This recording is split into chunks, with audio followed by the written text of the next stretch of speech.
বিসমিল্লাহির রহমানির রহিম। আসসালামু আলাইকুম। এই ভিডিওতে আমরা আফসারুজ্জামান স্যারের বইয়ের প্রশ্নমালা 3 এর 37 নম্বর অঙ্কটা একটু দেখব। তো এরকম একটা বৃত্তের সমীকরণ নির্ণয় করতে হবে যা 1 2 বিন্দু দিয়ে এবং 3 2 বিন্দু দিয়ে যায় এবং x অক্ষকে স্পর্শ করে, অর্থাৎ x অক্ষ হচ্ছে স্পর্শক।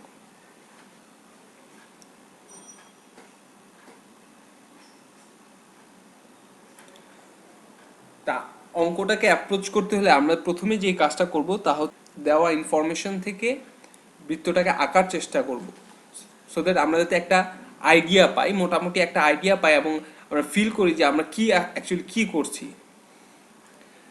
তো বৃত্তটাকে আঁকার জন্য আমরা 2 বর্গ সমান 1 একক ধরে আঁকি, তাহলে বৃত্তটা একটু বড় হবে এবং দেখতে সুন্দর হবে।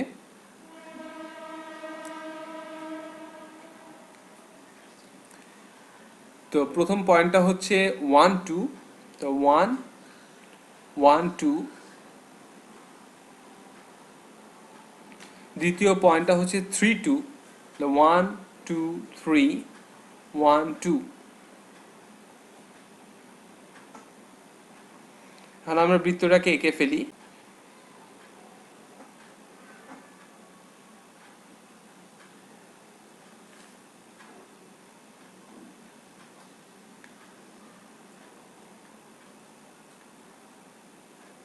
তো বৃত্তটা মোটামুটি এরকম হবে।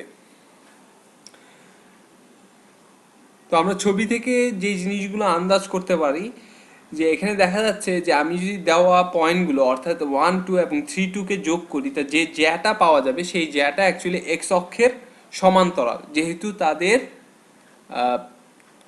কোটি দুটা সমান, কোটির উভয় বিন্দুর 2। তা আমরা জ্যাটা এঁকে ফেলি।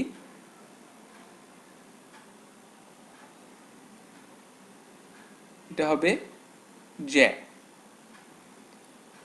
অর্থাৎ এই জ্যাটি এক্স অক্ষের সমান্তরাল। এখন আমরা ক্লাস 7 8 শিখেছিলাম যে একটা উপপাদ্যতে বলা হয়েছে যে কোনো বৃত্তের যে কোনো জ্যায়ের লম্ব সমদ্বিখণ্ডক বৃত্তের কেন্দ্রগামী হয়, অর্থাৎ যেই জ্যাটি আছে সেই জ্যাটি লম্ব, যদি আমরা লম্ব দ্বিখণ্ডকটা বের করতে পারি তাহলে আমরা বৃত্তের কেন্দ্রের অবস্থানটা নির্ণয় করতে পারবো। তা দেখি আমরা কিভাবে নির্ণয় করতে পারি সেটা, বা কি পেতে পারি। তা লম্ব দ্বিখণ্ডক, এখন এটার 1 2 এবং 3 2 এর মধ্যবিন্দু হবে 2 2। আমরা মধ্যবিন্দু ফর্মুলা থেকে এটা বের করে ফেলতে পারি। 2 2 সামওয়্যার এখানে হবে। এবং আমরা যদি লম্ব দ্বিখণ্ডকটা আঁকি,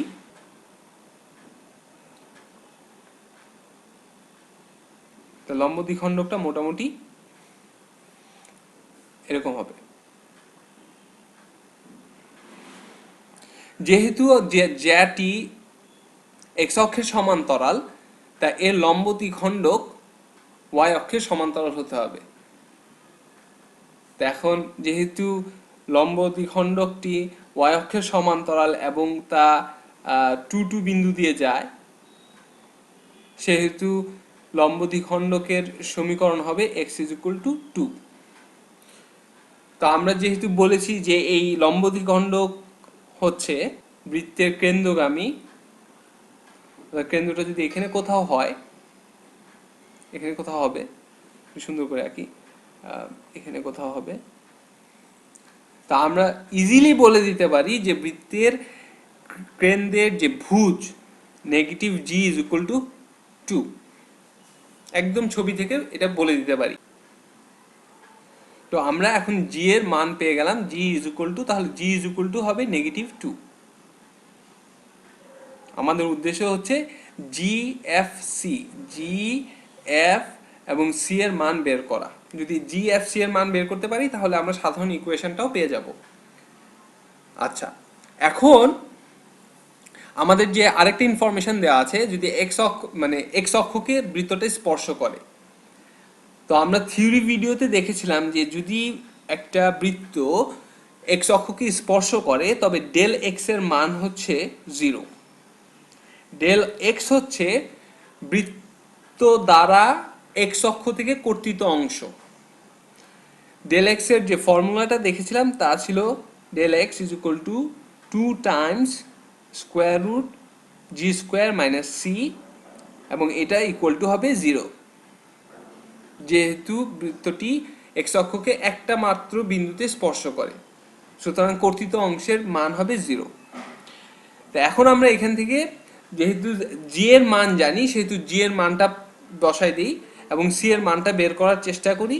তাহলে আমরা পাবো দুই পাশে 2 দিয়ে ভাগ দেই এবং বর্গ করলে পাবো হচ্ছে g square minus c is equal to 0। তাহলে সি সমান হবে g square is equal to -2 whole square is equal to 4। অর্থাৎ আমরা সি এর মান পেয়ে গেলাম 4। এখন আমাদের যে মানটা বাকি আছে সেটা হচ্ছে এফ।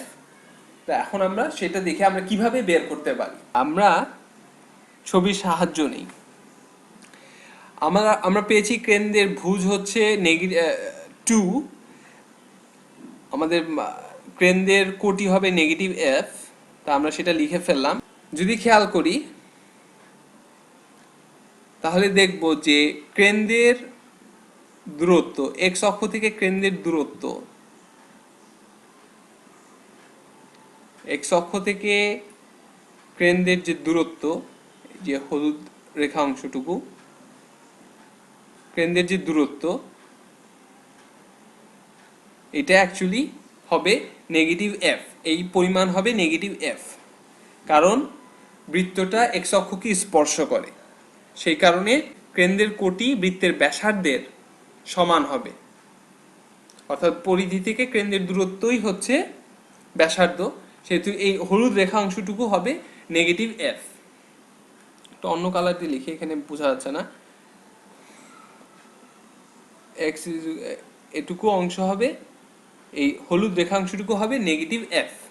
আর আমরা যে কোনো একটা ব্যাসার্ধ নেই, অর্থাৎ কেন্দ্র থেকে দেওয়া যে কোনো একটা বিন্দু পর্যন্ত এটাও হবে একটা ব্যাসার্ধ। তা এখন আমরা লিখে ফেলতে পারি যে 2-f এবং 3-2 বিন্দুর মধ্যবর্তী দূরত্ব ইজ ইকুয়াল টু -f, কারণ উভয়ই একই বৃত্তের ব্যাসার্ধ।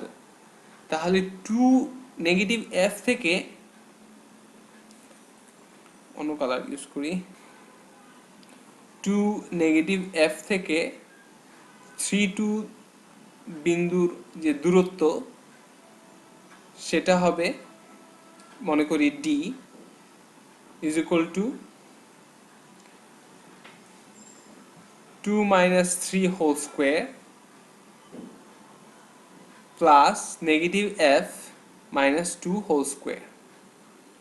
এটাকে যদি সিম্পলিফাই করি তাহলে পাবো d সমান স্কোয়ার রুট -1 হোল স্কোয়ার হচ্ছে 1, আর এখানে আমরা নেগেটিভটাকে যদি বাইরে নিয়ে আসি, পরে স্কোয়ার করে দিই, তাহলে ওইটা হবে f + 2 হোল স্কোয়ার। এখানে ডিটা হচ্ছে, ডিটাকে আমরা বলছি এই দূরত্বটাকে বলছি ডি। এই ডি -f এর সমান, এই ডি হচ্ছে -f এর সমান, যেহেতু একই বৃত্তের ব্যাসার্ধ। তাহলে আমরা ডি সমান -f বসাই দিই।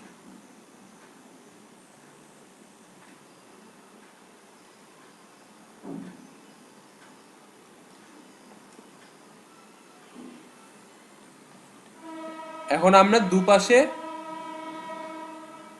দুপাশে বর্গ করে পাই f square is equal to 1 plus f plus 2 whole square. f plus 2 হোল স্কোয়ারকে আমরা এক্সপান্ড করলে পাই f square plus 4f plus 4। দুই পাশ থেকে f স্কোয়ার যদি আমরা বাদ দিই তাহলে পাবো 0 is equal to 1 plus 4 is equal two 5 plus 4f। তাহলে এফ এর জন্য যদি সলভ করি তাহলে পাবো -5/4, অর্থাৎ আমাদের যে এফ এর যে ভ্যালু দরকার ছিল সেটা আমরা পেয়ে গেলাম। তাহলে এখন আমরা জি এফ সি এর যে ভ্যালুটা সেটা আমরা লিখে ফেলি। জি এর ভ্যালু পেয়েছিলাম -2, এফ এর ভ্যালু -5/4, আর সি এর ভ্যালু পেয়েছিলাম 4। সি এর ভ্যালু আমরা পেয়েছিলাম 4। এখন আমরা জি এফ সি এর মান বৃত্তের সাধারণ সমীকরণে বসিয়ে দিই। তাহলে x² plus y² plus 2 Times -2x plus 2 Times -5/4y plus 4 is equal to 0। Simplify করলে পাবো x² প্লাস y² -4x, এখানে 2 4 ক্যান্সেল করলে এখানে 2 হবে, -5/2y plus 4 is equal to 0। এটার ফ্র্যাকশন যাতে না থাকে, ভগ্নাংশ যাতে না থাকে, এই জন্য দুই পাশে 2 দিয়ে গুণ দেই। তাহলে পাবো 2x² plus 2y² minus 8x minus 5y plus 8 is equal to 0। আর এটাই হবে আমাদের নির্ণীয় বৃত্তের সমীকরণ। পরবর্তী ভিডিওগুলোতে ইনশাআল্লাহ দেখা হবে। আসসালামু আলাইকুম।